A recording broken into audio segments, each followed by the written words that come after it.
مس عائشہ اسلام آباد کے high school میں 5ویں کلاس کی ٹیچر تھیں۔ ان کی ایک عادت تھی کہ وہ کلاس شروع ہونے سے پہلے ہمیشہ آئی لو یو آل بولا کرتیں، مگر وہ جانتی تھی کہ وہ سچ نہیں کہتیں۔ وہ کلاس کے تمام بچوں سے یکساں پیار نہیں کرتی تھیں۔ کلاس میں ایک بچہ ایسا بھی تھا جو مس عائشہ کو ایک آنکھ نہ بھاتا۔ اس کا نام طارق تھا۔ طارق میلی کچیلی حالت میں اسکول آ جایا کرتا۔ اس کے بال بگڑے ہوئے ہوتے، جوتوں کے تسمے کھلے ہوتے، قمیص کے کالر پر میل کا نشان۔ لیکچر کے دوران بھی اس کا دھیان کہیں اور ہوتا۔ مس عائشہ کے ڈانٹنے پر وہ چونک کر انہیں دیکھنے تو لگ جاتا، مگر اس کی خالی کھولی نظروں سے انہیں صاف پتہ لگتا تھا کہ طارق جسمانی طور پر کلاس میں موجود ہونے کے باوجود دماغی طور پر غائب ہے۔ رفتہ رفتہ مس عائشہ کو طارق سے نفرت سی ہونے لگی۔ کلاس میں داخل ہوتے ہی طارق مس عائشہ کی سخت تنقید کا نشانہ بننے لگتا۔ ہر بری مثال طارق کے نام سے منسوب کی جاتی۔ بچے اس پر کھلکھلا کر ہنستے اور مس عائشہ اس کی تذلیل کر کے سکون محسوس کرتی۔ طارق نے البتہ کسی بات کا کبھی کوئی جواب نہیں دیا۔ مس عائشہ کو وہ ایک بے جان پتھر کی طرح لگتا جس کے اندر احساس نام کی کوئی چیز نہیں تھی۔ ہر ڈانٹ، طنز اور سزا کے جواب میں وہ بس اپنی جذبات سے آری نظروں سے انہیں دیکھا کرتا اور سر جھکا لیا کرتا۔ مس عائشہ کو اب اس سے شدید چڑ ہو چکی تھی۔ پہلا سیمسٹر ختم ہوا اور رپورٹیں بنانے کا مرحلہ آیا تو مس عائشہ نے طارق کی پروگریس رپورٹ میں اس کی تمام برائیاں لکھ ماری۔ پروگریس رپورٹس والدین کو دکھانے سے پہلے ہیڈ مسٹریس کے پاس جایا کرتی تھی۔ انہوں نے جب طارق کی رپورٹ دیکھی تو مس عائشہ کو بلا لیا۔ مس عائشہ، پروگریس رپورٹ میں کچھ تو پروگریس نظر آنی چاہیے۔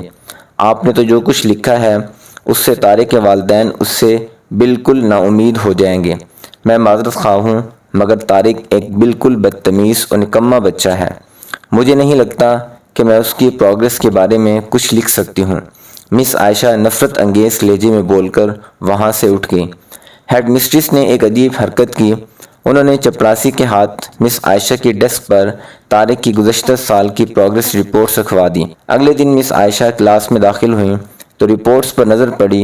الٹ پلٹ کر دیکھا تو پتہ لگا کہ یہ طارق کی رپورٹس ہیں۔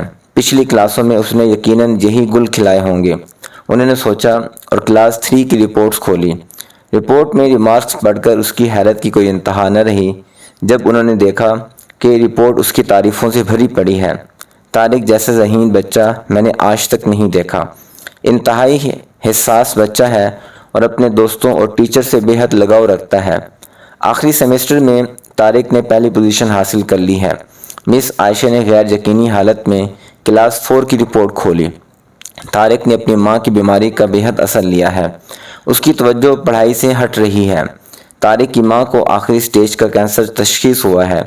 گھر پر اس کا اور کوئی خیال رکھنے والا نہیں جس کا گہرا اثر اس کی پڑھائی پر پڑا ہے۔ طارق کی ماں مر چکی ہے اور اس کے ساتھ ہی طارق کی زندگی کے رمق بھی۔ اسے بچانا پڑے گا اس سے پہلے کہ بہت دیر ہو جائے۔ مس عائشہ پر لرزہ طاری ہو گیا۔ کانپتے ہاتھوں سے انہوں نے پروگریس رپورٹ بند کی۔ آنسو اس کی آنکھوں سے ایک کے بعد ایک گرنے لگے۔ اگلے دن جب مس عائشہ کلاس میں داخل ہوئیں تو انہوں نے اپنی عادت کے مطابق اپنا روایتی جملہ آئی لو یو آل دہرایا، مگر وہ جانتی تھی کہ وہ آج بھی جھوٹ بول رہی ہیں، کیونکہ اسی کلاس میں بیٹھے ایک بے ترتیب بالوں والے بچے طارق کے لیے جو محبت وہ آج اپنے دل میں محسوس کر رہی تھی وہ کلاس میں بیٹھے اور کسی بچے کے لیے ہو ہی نہیں سکتی تھی۔ لیکچر کے دوران انہوں نے حسب معمول ایک سوال طارق پر داغا اور ہمیشہ ہی کی طرح طارق نے سر جھکا لیا۔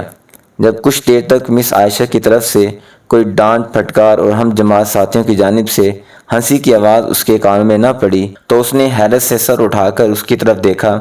خلاف توقع اس کے ماتھے پر آج بل نہ تھے، وہ مسکرا رہی تھی۔ انہوں نے طارق کو اپنے پاس بلوایا اور اسے سوال کا جواب بتا کر زبردستی دہرانے کے لیے کہا۔ طارق 3-4 دفعہ کے اصرار پر آخر بول ہی پڑا۔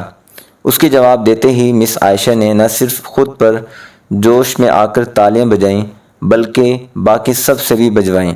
پھر تو یہ روز کا معمول بن گیا۔ مس عائشہ ہر سوال کا جواب اسے خود بتاتیں اور پھر اس کی خوب پذیرائی کرتیں۔ ہر اچھی مثال طارق سے منسوب کی جانے لگی۔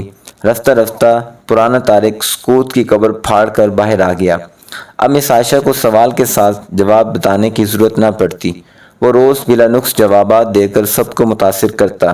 اور نت نئے سوالات پوچھ کر سب کو حیران بھی کر دیتا۔ اس کے بال اب کسی حد تک سنورنے لگے تھے، کپڑے بھی کسی حد تک صاف ہوتے جنہیں شاید وہ خود دھونے لگا تھا۔